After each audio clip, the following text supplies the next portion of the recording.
This is WPSL Port St. Lucie, the talk of the Treasure Coast.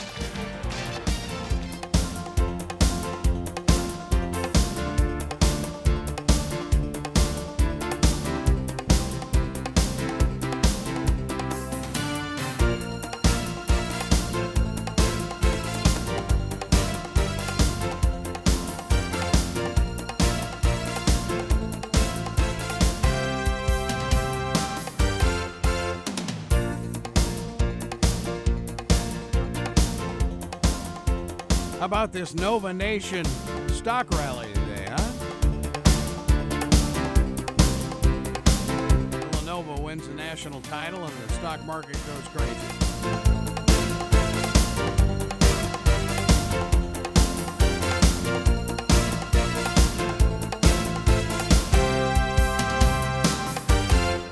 Welcome to Money Info, brought to you by Princeton Research here on WPSL.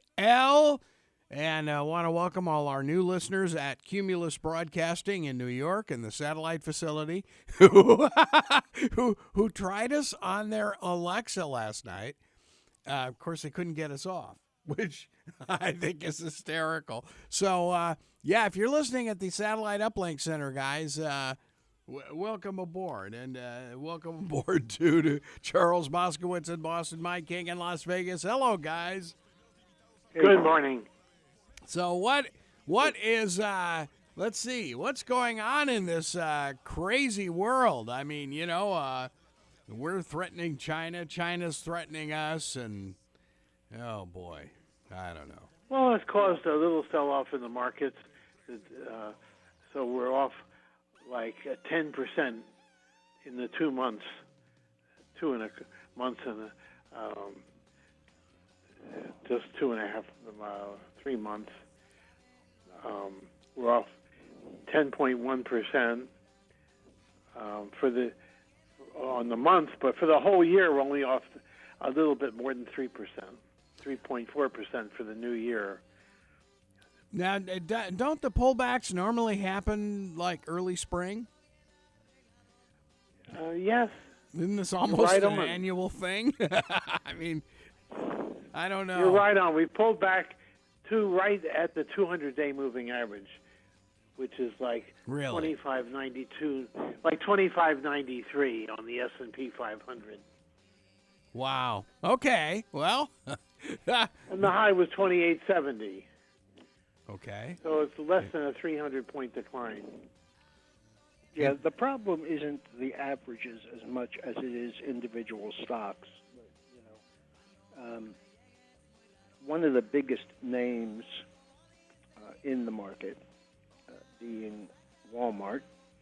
Walmart had an interesting, year last year and the beginning to the year this year, and got up as high as 109, almost 110.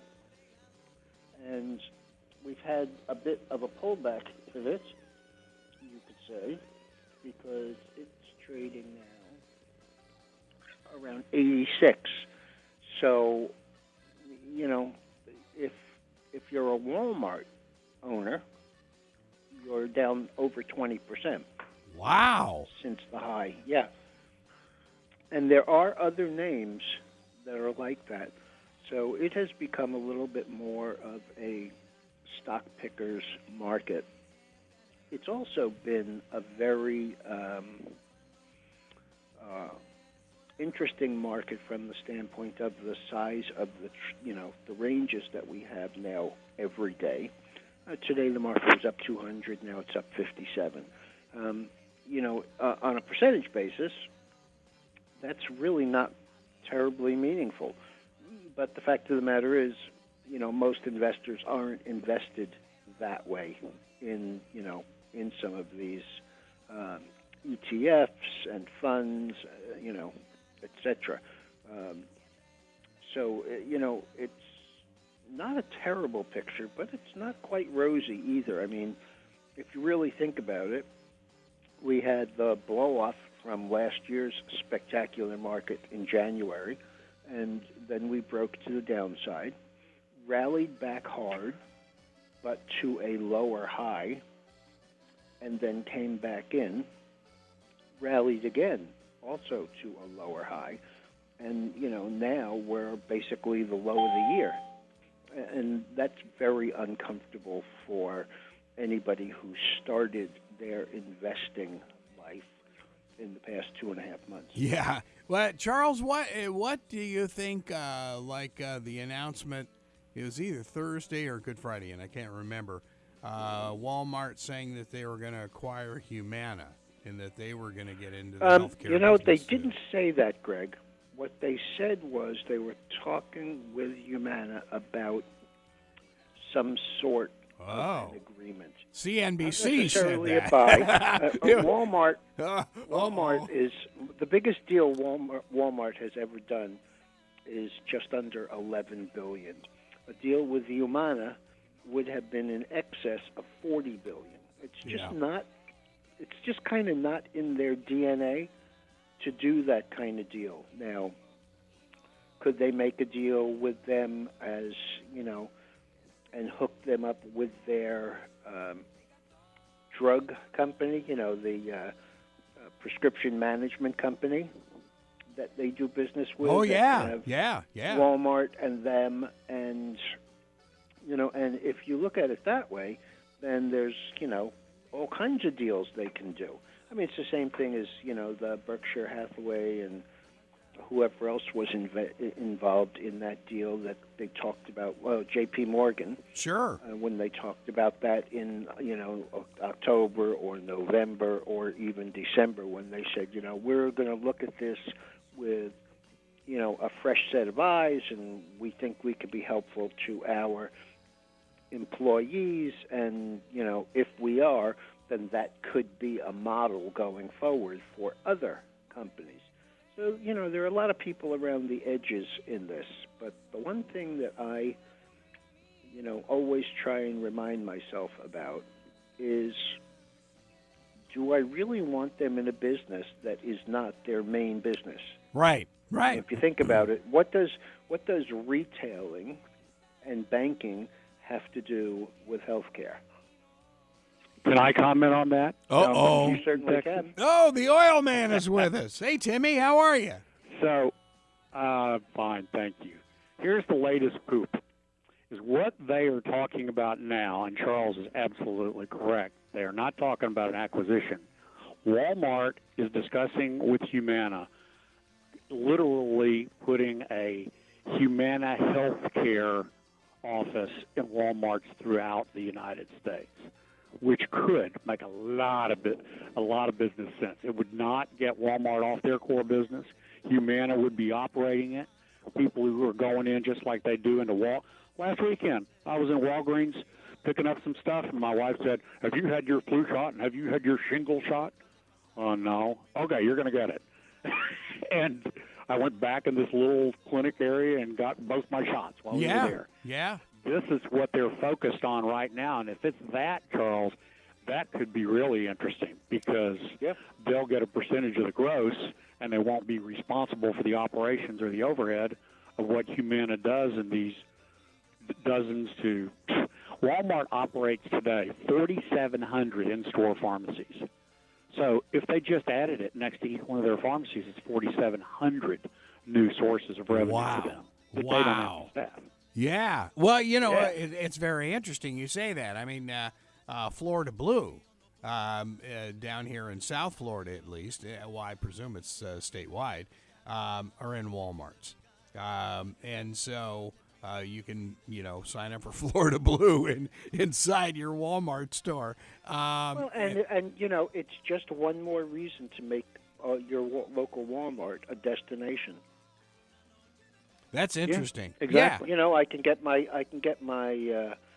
trade in and get my phone. I can buy a TV. I can do my drug, my prescription business. And by the way, if I have a runny nose, then I can go into the Minute Clinic, and again, just one more reason to go there. See, that's a heck of a thing that you just came up with, because then all of a sudden that truly separates you from, say, a Macy's or something like that. That is just a department store, Now all of a sudden, it's kind of like you've got it all. That's very You're like a interesting. land-based Amazon. Yeah, well, there you go. Well, and speaking of land-based, again, of course, this is CNBC. I have no idea if it's true or not, but they were talking about Amazon picking up a lot of the Toys R Us locations as distribution centers. And I'm thinking, that the first thing Carol said was that's the real estate's too expensive for Amazon. And I thought about it because, I mean, at least here, they're right very close to some, major malls, mostly owned by DeBartolo. And I'm sure Eddie's rates are not exactly cheap. So, that would be very interesting. But I can't imagine Amazon paying top dollar. I just can't. Well, so they ran them out of business, and now they're going to pick at the bones. Yeah. Yeah, exactly. God. Exactly. So, Yeah. I mean, that's just the way of the world. God, you're so Like it or crude, not. guys. That's yeah, I know. That's retail, right? Yeah. Well, yeah. It's oh my God. Okay. It's pretty hard to invest in retail today, Charles. What would you invest in retail today? Amazon's overpriced, and everybody else is in jeopardy. The only stuff Even that I would Amazon's even- margins are in jeopardy because Trump's after them in terms of shipping costs and they should be paying taxes. I bought a $3,500 grill online solely because I got the same price at Home Depot, but I didn't have to pay the taxes for it if I ordered it on the internet. Now, how dumb is that? I mean, come on. Why is the internet sacrosanct from sales taxes when, frankly, our cities need it? And I should have paid it, but I had a way to save 8.25%, and I did. Keep But, talking, Tim, because I'm running an eye scan on you now for the Texas Rangers. Oh. Well, I mean, they should be. If they well, sell yeah. it, if it's delivered, wherever it's delivered, if they got a sales tax in that state, they should have to pay it. And there are But databases. they're doing that. They're doing that in 22 of the states.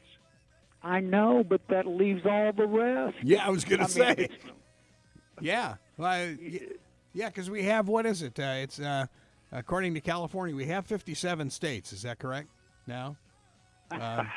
This is I love that comment though about they're doing it in 22 states. That's like telling your wife that you're faithful 42% of the time. Baby, come on. Yeah, look how fortunate you are.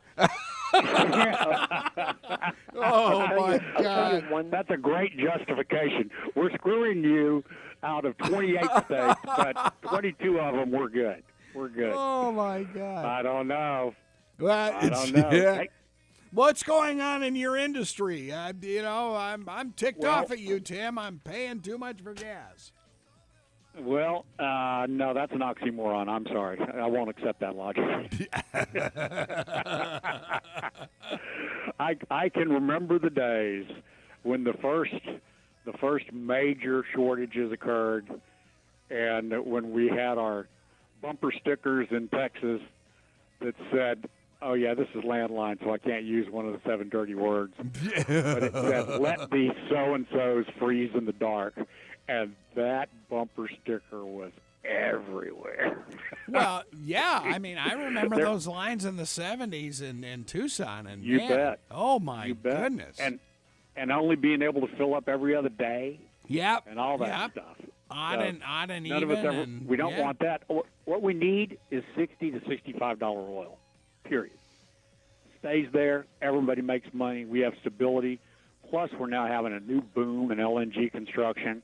We talked about that 2 weeks ago, and it's in the Wall Street Journal today. LNG, and there's so much of it awash in the Permian that's getting flared today. They are flaring enormous amounts of natural gas in the Permian. Oh, And wonderful. they've got to get these pipelines built. Yeah. God. Yeah. It's, I mean, we're talking hundreds of millions of dollars of natural gas. So pipeline construction is moving. One of my clients just got awarded 12 LNG trains a week before last. Kinder Morgan, told them we need you to hire 100 people. It's for a new pipeline for them. I mean, Wow. It's exciting. We are seeing a recovery in the fabrication and the oil field services market now, and it's a good, solid recovery. It's a good thing. Why doesn't anybody know about this? Nobody's talking about that. Have you noticed? I mean, of course, nobody in D.C. Not mainstream enough. Yeah, and there's no hookers around. It's like, oh God. Going back to our 42% again there, Tim. Oh, man. Well, when I first came on, Charles, I heard the tail end of a comment you made. Anybody that invested in this market in the last 2.5 months for the first time has got to be feeling awfully disenchanted. And unfortunately, as a group, it's the millennials coming into the market for the first time with the bent that they didn't want to do it anyway because it was rigged. Now they finally, started arriving because, it was just too difficult to ignore over the last 2 or 3 years. I mean, that whole millennium group is now the equivalent of, the little guy in public coming in for the first time and getting screwed again. Yep.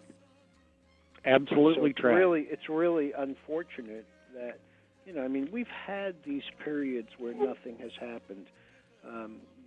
I was doing a little work on the market letter, and I was looking at some of these stock charts where, a stock had a nice move and then sat for 2 or 3 or as much as 10 years consolidating, where, if you didn't own a stock that paid you a dividend, you got nothing for an entire decade. I think that there was a big, there was the big storyline a couple of years ago, or maybe it was,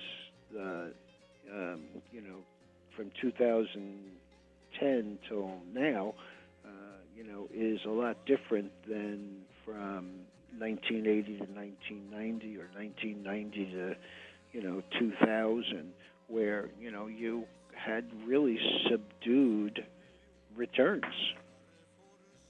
But, like, isn't everything going to be more volatile the more that Trump talks about these tariffs? Yeah. I mean... Okay, so here's the thing. Here's my issue with that term. People hear the word volatile, and what they think of is, the stuff that's been in the on air everywhere, where they talk about volatility and volatility on the rise, and well, they're talking about something that I don't think most people relate to, which is the cost of protection. In other words, the volatility index that we see and we hear about every day is not the same as what I would actually consider volatility. I'm not as concerned about the cost of protection, meaning, how much more expensive it is to buy a put to protect a specific stock or even an ETF or the overall market. What I look at as volatility is more like velocity and the amount of distance that any of these indexes or individual stocks will move in a short period of time. So that, as a measure of volatility, is, from my perspective, here and has been for a while. But it's really, it's really perking up now. I mean, $100 or $200 opening up or down in the Dow is less than 1%. It amazes me that the S&P now on a regular basis has moves of $20 and $30 on that, 2,800 or 2,900 index. So, that's volatility. What impresses me is the velocity at which these markets move. And I've mentioned it a couple of times in the Daily Note, and I've mentioned it in the Market market letter a couple of times. You know, we're starting to see some what I would think are really kind of outsized gains in any and all of these indexes, much more so than the individual stocks. And I guess that's mostly because of the multiplier effect on the Dow, you know, because the Dow is price weighted. So, you know, GE could go down 40%, and it wouldn't be the same as Apple going up $20. You talk a lot about speed in this market.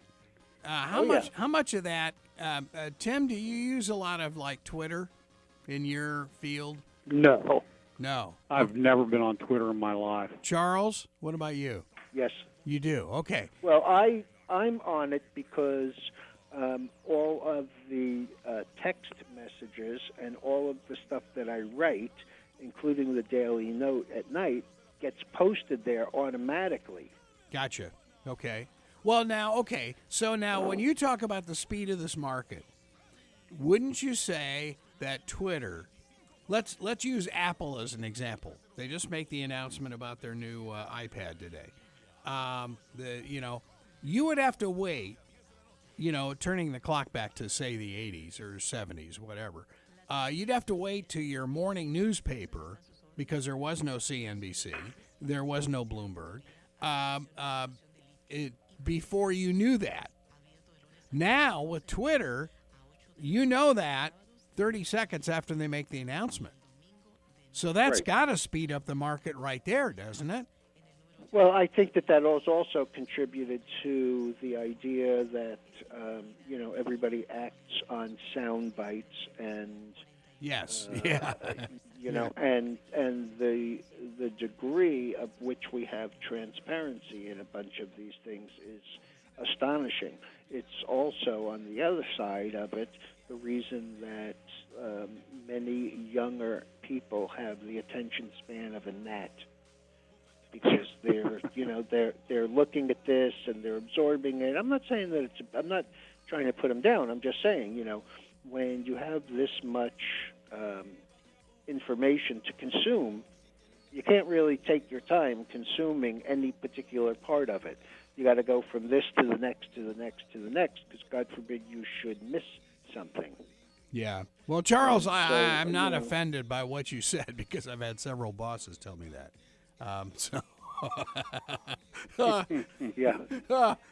So, Tim, what are we looking for next week? I mean, you seem to be this great prognosticator that we seem to see stuff on the national networks about a week later or 2 weeks later. Well, one of the things that people need to take a real look at is the Supreme Court ruling yesterday that ruled that terrorism victims who sue for damages in the United States for terrorist acts that originated overseas do not have standing in the U.S. courts. Uh-oh. And remember what we talked about a couple of weeks ago about the oil. Saudis and their IPO? Yes. Everybody needs to go Google that yesterday. Uh-oh. That is cataclysmic that the Supreme Court ruled on that. I mean, you look at it and go, interesting timing. So it'll be interesting to see if that somehow facilitates the Saudis' IPO coming on the New York Stock Exchange. Oh, man. And very worthwhile going and reading it and treating it with the healthy curiosity and skepticism that I do about these things and their timing. Or my great belief, there is no such thing as a coincidence. You think? Yeah, I'm on that train. Oh, my goodness. Yep. Yeah. So be sure and take a few minutes to Google that. Supreme Court opinion on terrorist damages, offshore terrorist damages. And basically said you can't claim it.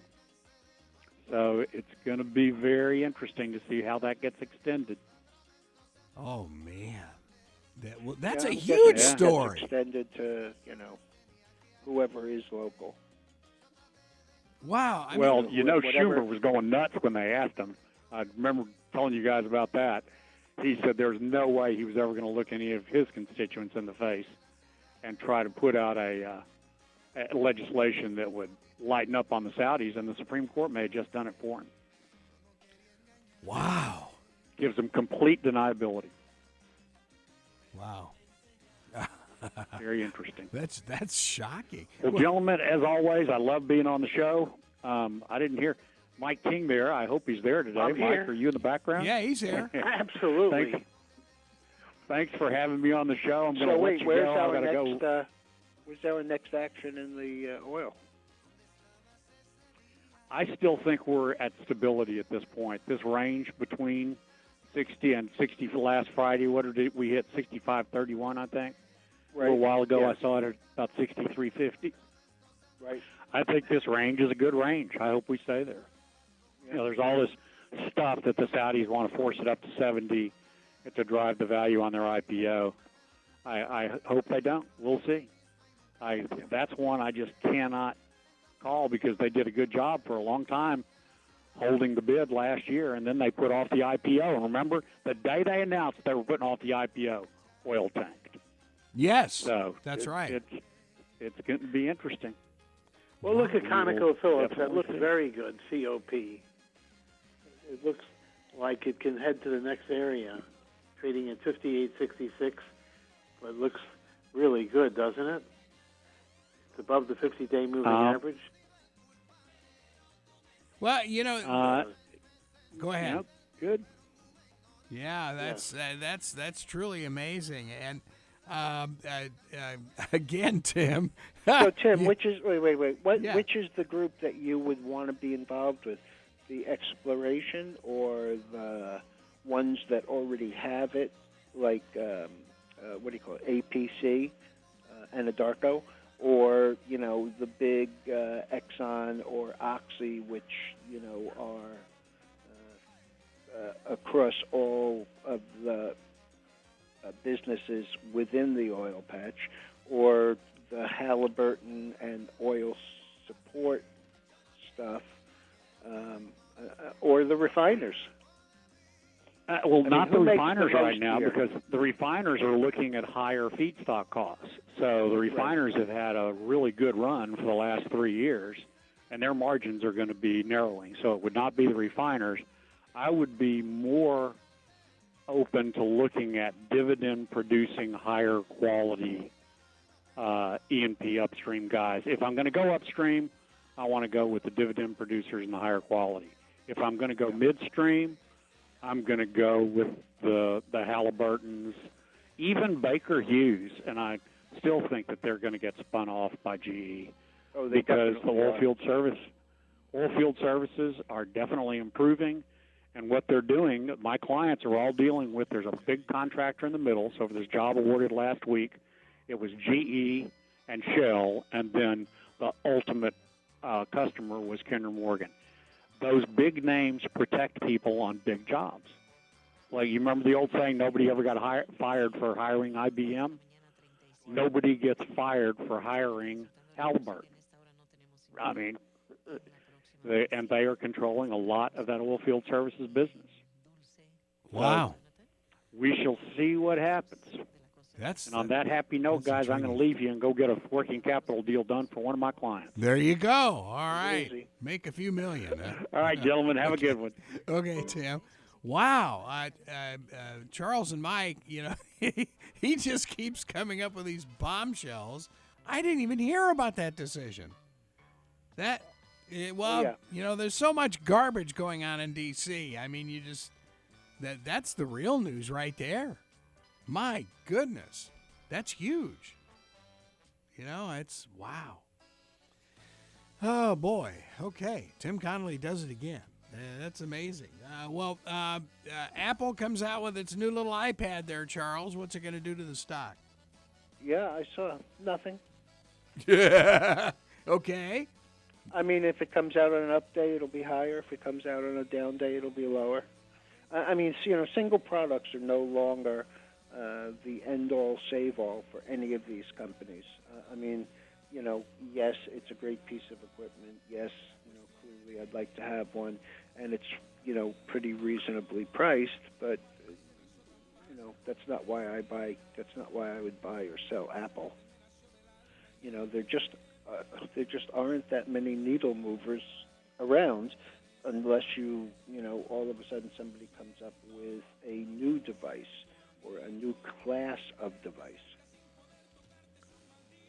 Yeah, that's intriguing. I mean, it's Cliff and I were talking a little bit earlier about this little iPad has television cameras in it, and it's got we used to spend at ESPN $25,000-$30,000 on what they called a Steadicam, and this little iPad has got one of those in it. And it's got slow-mo. And the software to operate it. Yes. Yeah, and it's got very efficiently. Yeah, and it's got super slow-mo. It's like, this is unbelievable. It's a 1-pound television station. It's mind-boggling. And for $300. I mean, it's like, oh my God. What's really amazing is, that we have all of this stuff, and it starts with. I can't tell you how much time my grandchildren spend on, their iPads or their iPhones or whatever, and they do things on them that I didn't even realize were doable. Right. Oh yeah. Yeah, it's amazing. And they're getting broken in at the right time. It's part of their educational process. It's a tool that, they really get a phenomenal amount of use out of. Well, I think it's very funny now, like the Google Homes and Alexas and the Echoes are being called appliances. And I'm thinking, okay, this is how we can really marginalize this stuff. But, yeah, I mean, you figure those are changing our entire industry. And it's like, I don't even know, where radio is going to go, without those. I mean, now, is it going to be a... Well, it doesn't create content. You still need somebody to operate it. That's and you correct. Still need somebody who sees something that they can envision and produce to put on that piece of equipment. So it's not, it's not as extreme as, what some people will say it is, but it is very, very powerful. I mean, if you look at, for example, the first laptop that you ever had, my iPhone was probably literally 1,000 times faster with 100 times the memory and ability as my first, Toshiba laptop. Sure. Oh, yeah. I want to say good morning, gentlemen. Andy's joining you. Great. Welcome, Andy Zielfon of Repromed. I've heard you somewhere Very good. before. Yeah. Yes. Oh, yeah. How are you, Andy? I'm good. How are you gentlemen doing? So we're talking, this is computer talk today. Yeah. And of course, Tim Connolly with that bombshell about the Supreme Court yesterday, story we never even heard of. Boy, I'll tell you, this is some amazing stuff. So what's going on with you guys? You got a bunch of meetings or something now, right? Right in the middle of all that? Yeah, we're going into our show circuit at RMS Medical. We're meeting all of our partners throughout the country. We start the show circuit, I guess next week, and we'll be moving into L.A., Denver, Phoenix, Toronto, and Las Vegas. Very good. So what, are we chopped liver in Florida? What's the deal? You're not coming to Orlando this year? Oh.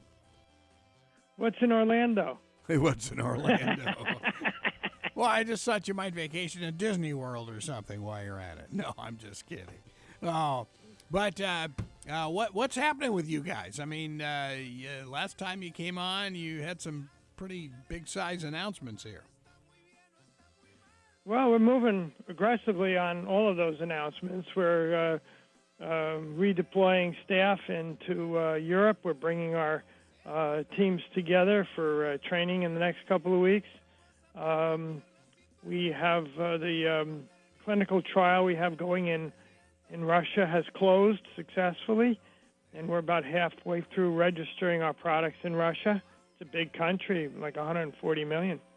We're moving ahead with the release of a new needle set designed for neurology. You may know or remember from last time that one of our partners in the U.S., CSL Behring, has released a new indication for use for the immunoglobulin G, IgG, for chronic idiopathic demyelinating polyneuropathy, CIDP, and that is absolutely a new indication for us, and it represents a lot of new patients coming on board. These are patients that will need a lot of drug, and they'll want to get it as quickly as they can, and our system is absolutely magnificent when it comes to larger volumes, delivering larger volumes at faster flow rates without hurting the patient. Big underline, without hurting the patient. We can get it into the patient if we do our jobs without any pain and suffering and swelling and the normal stuff. These are subcutaneous medications, which we are quite adept at delivering. Our system, as you may remember, Freedom 60 is a non-electric infusion system that can deliver subcutaneous medications. Gee, somebody's got laryngitis there, huh? Yeah, I think we have a dog who wants to get in the show. So our system is about the best in the world to get these medications easily, safely, effortlessly, without pain and suffering to the patient, and provide a great health outcome for the patient. So that is our claim to fame. That's what we focus on. And with this new indication, we see that as a market expansion for our products. The neurological side of this, is this new, or have doctors known about this for a long time? Well, I guess that's a hard one for me to answer. We did meet with the physicians, professors in Denmark who are pioneering the research on this, and I must have met with them 2 years ago. It was known that immune globulin seems to mitigate the effects of this disease. This progression for neurology is where patients end up paralyzed. Your muscles don't work right. You can't get out of a chair. You can't lift yourself out of a chair. Walking is nearly impossible. It's sort of like, imagine somebody putting in a 150-pound weight belt on your waist and you try to step out of your chair. That's what these people feel have these kinds of diseases. And so they feel they can't move. I mean, everything they do is they just feel so heavy and impossible to be able to walk on their own and to move about. So they knew that IgG would help. The question is, how do you get it into them? And so they put it in through IV originally, and that had a whole bunch of side effects that were really very unpleasant. I would imagine. So Aarhus University in Denmark was one of the first to try subcutaneous, and that didn't work well until they got our system, the Freedom system. Once they used the Freedom system for subcutaneous administration of these immunoglobulins, that was exceedingly successful. And they did a preliminary trial with 29 patients with our system. And on that particular study, 69% of the patients said, I'm not giving this up. I want to continue on this therapy with this device. And that was quite extraordinary. Up until that time, there was nothing that the patients actually wanted. One of the patients that they had on this therapy was nearly paralyzed. He could barely walk.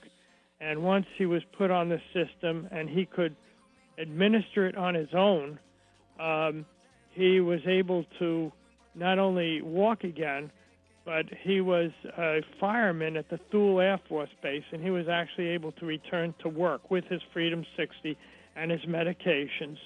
And so it had quite a dramatic effect on many of their patients that prior to treatment, they were pretty much incapacitated. Another one of their patients who was confined to a wheelchair ended up hiking in Spain after treatment. Again, continuing the treatment because the Freedom 60 is not electric, it's portable. They simply pack it up and they take it with them along with their drugs, and they get the medication wherever they happen to be. And in the second example, case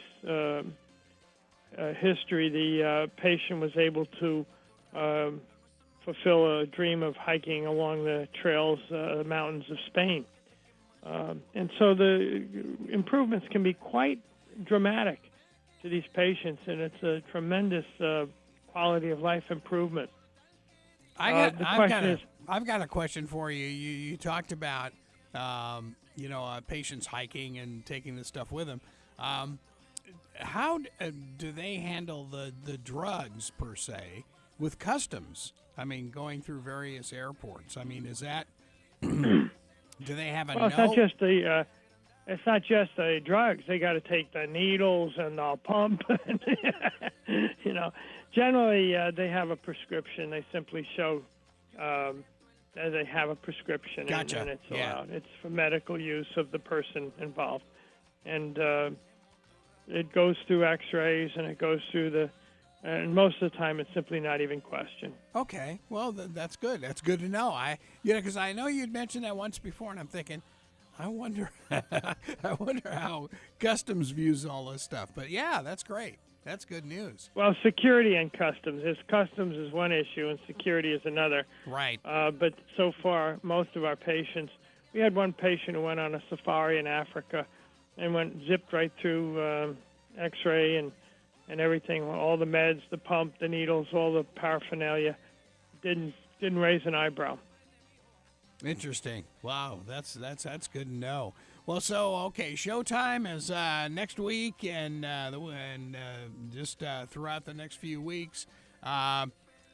Anything brand spanking new to introduce there? Yeah, we're introducing a new needle set that is expressly designed to be a benefit to these neurology patients. It meets the requirements that the neurology patients have in a very unique way. These are patients, as I pointed out, that take a large volume of drug, and they need to get it delivered very quickly. We designed a super tiny needle that can do all of that. And generally, these patients require a lot of needles. So to these neurology patients, having a super tiny needle, of which they may need 4, 6, in some rare cases even 8 needles to administer, having a super tiny needle is going to be of enormous benefit to them. And most patients are needle phobic, and to get the flow rate that's required, normally you would need a fairly large diameter needle to go into your body. And this may come as a big surprise and shock to everybody, but the larger the needle is, the more it kind of hurts going in. And so we've developed a super tiny needle that has all the performance of the big guys, it's a patented process that we use to engineer this, because the whole world believes that a tiny needle limits or throttles the flow rate. You can't go faster than a certain rate. And I'm really happy the whole world believes that, because it happens to be wrong. And we figured out how to do it with a tiny needle, so you no longer need large bore needles to achieve these levels of performance. And that's our unique contribution. We like to say, with freedom, anything is possible.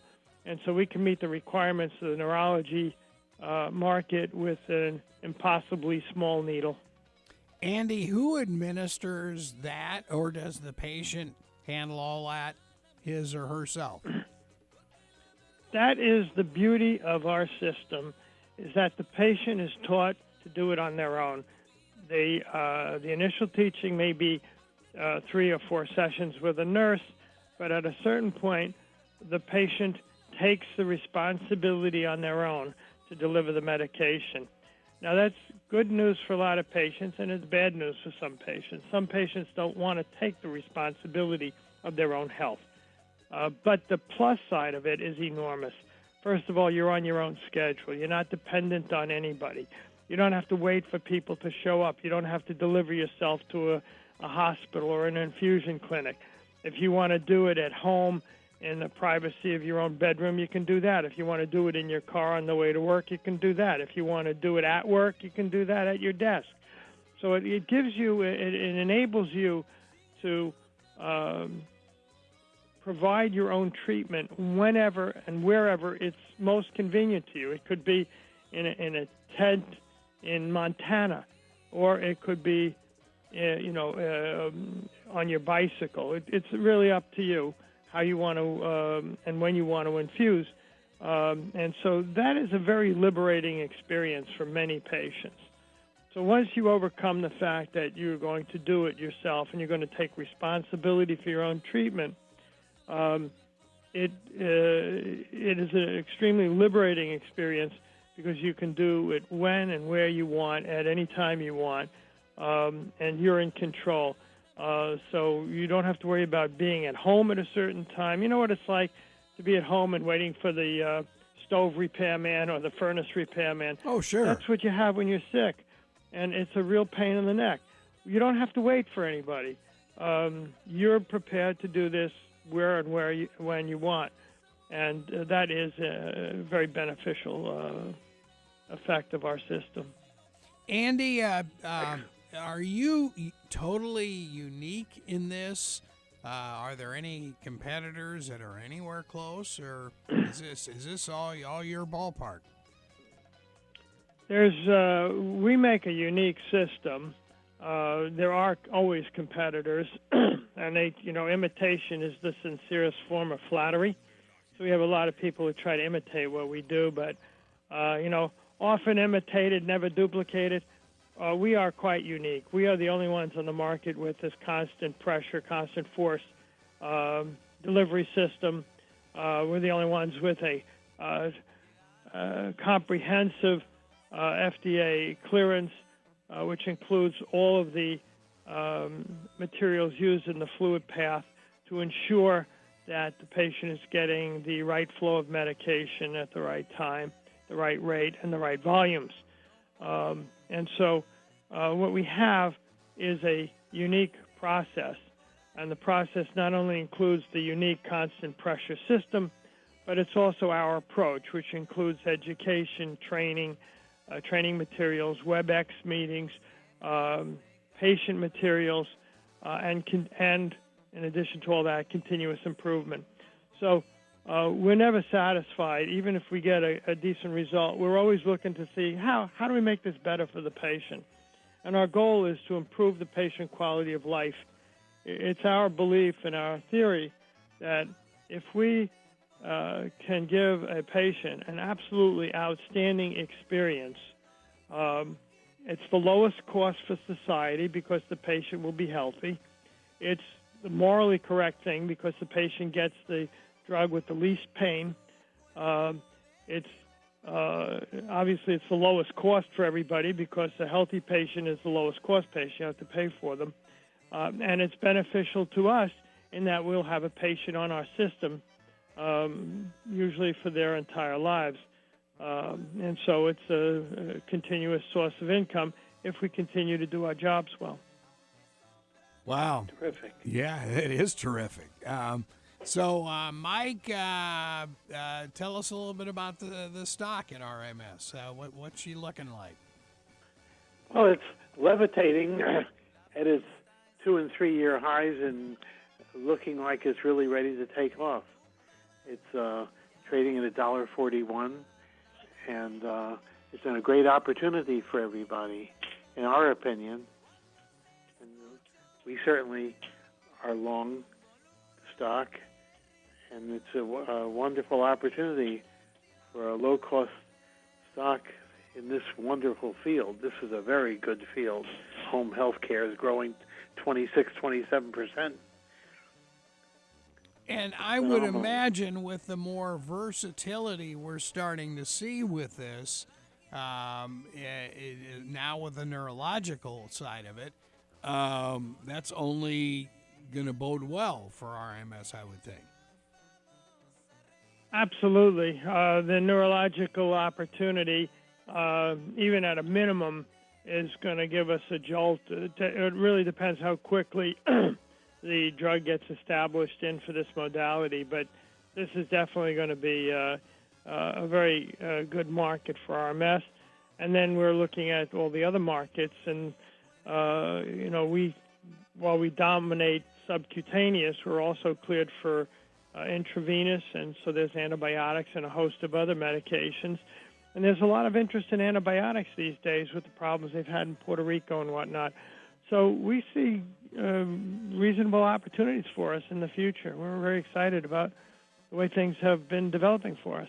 So if, hypothetically, this thing explodes worldwide, as you were just talking about, can you handle the distribution of these needles worldwide to make timely deliveries?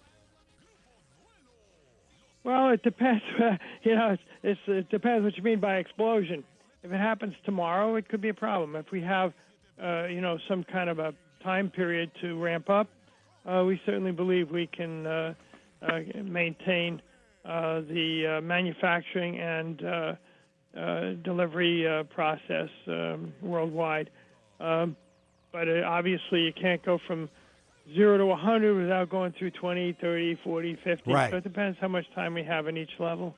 That sounds great. Well, Andy, good as always. And now, are you going to actually be able to go out to one or a couple of these? Or are you pretty much I'll be at home? a couple of them. I'll be in Phoenix and Toronto. Okay. All right. Well, hey, we'll talk to you when you get back, okay? Sounds great. Have a great day, everyone. Okay. Andy Sealfon at RMS Medical. And, boy, I'll tell you, that's, he's been on for over, what'd you say, over 10 years, Mike?